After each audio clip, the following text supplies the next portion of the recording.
Alright everyone, so in this video I'm going to go over some secrets. I mean, they're not well kept secrets. I mean, I'm pretty sure, if you go out of your way you'll probably figure this out eventually, but so people are always asking, how do I get the grime and, junk off of pistons and stuff to make them, suitable for a rebuild and stuff, or reconditioning. So these just came out of the cleaner.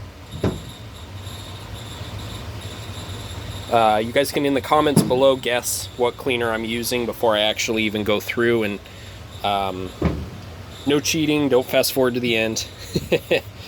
Some of you might already know what I used here, but just play along.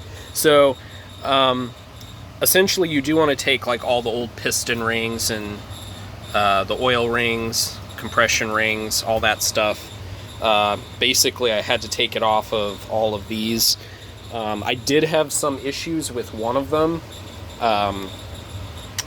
where I'll try to illustrate what happened with me, hopefully.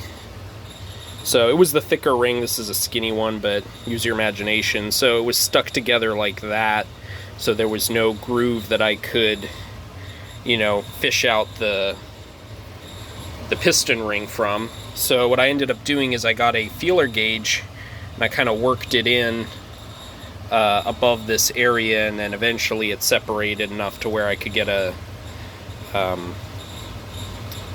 small little pick in there and get the ring out carefully. Obviously I didn't scratch or damage the surface, but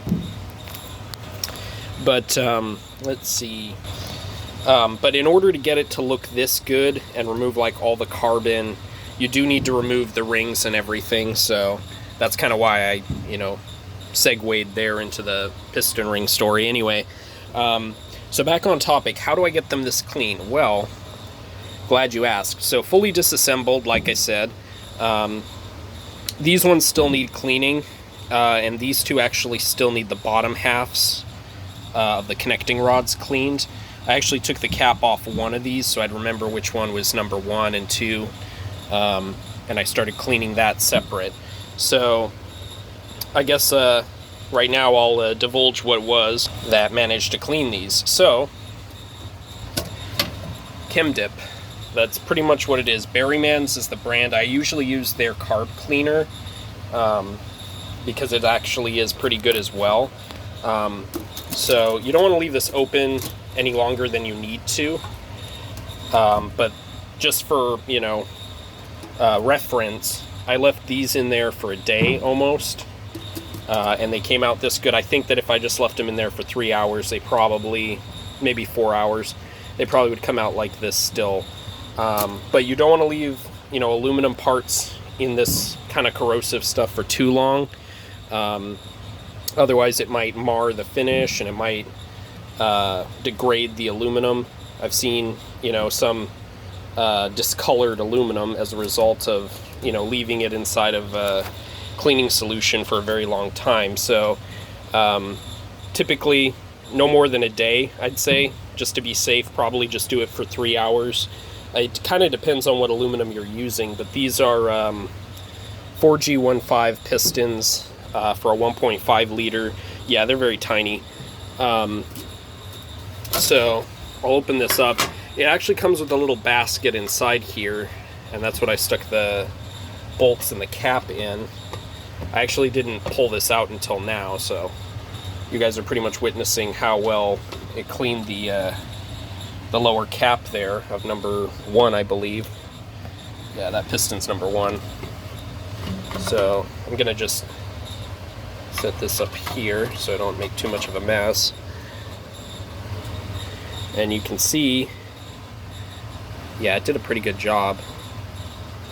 I'm gonna scrub this real quick. Now, the other thing I was gonna mention is you don't want to use anything that's too aggressive. I was just using this nylon bristle brush, so it's not even, metal or anything. And you can get these at Harbor Freight pretty much. So this Chem Dip is kind of on the pricey side, I think. But I mean, for what results you get, it's obviously, it already paid for itself pretty much. So, yeah. This is just basically a recommendation if you guys are going to be cleaning out a engine or anything like that. But yeah, I'm going to clean up this little cap, and then I'll show you guys the results. Alright, so this is after like maybe half a minute of sort of scrubbing it with the little nylon brush here. So it came out looking pretty decent. Sorry about the camera focus here. But yeah, it did come out pretty decent. So I would say that it's a very useful tool to use if you're, going to be going through a lot of these engines and stuff. One note I will say is you do want this in a ventilated area.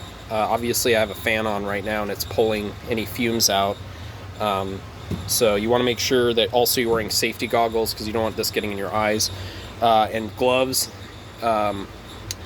Obviously these gloves are starting to get eaten up. I'm wearing 2 pairs right now, so if these ones go through, I still got another pair on underneath. But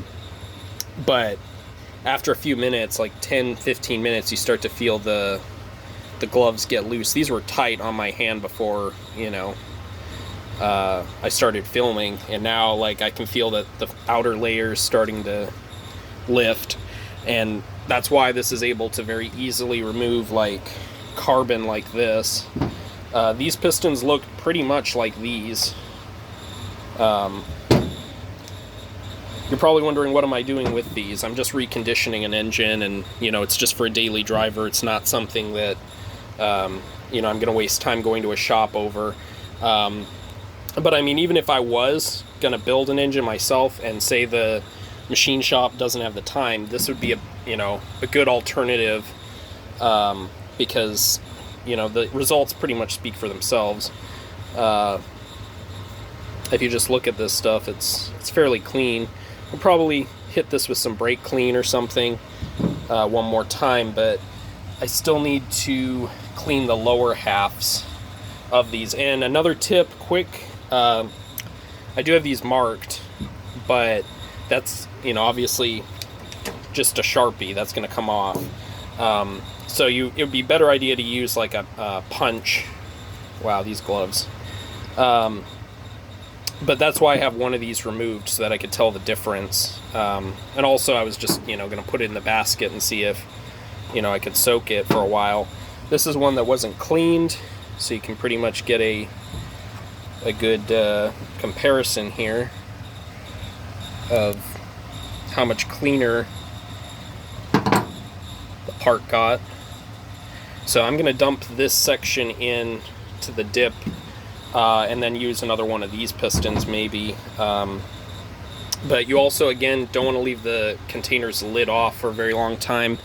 It obviously will evaporate over time, but it's a very nice product, and I just wanted to, give them a little shout out because, I've had a few engines and I've built a few over the years. I usually use these for the valves, cleaning, the valves for the cylinder heads and stuff, and that, this little bucket is very useful to like put little things in, but it can work on pistons and other parts too, if you're going to be rebuilding an engine at home, or you have little projects.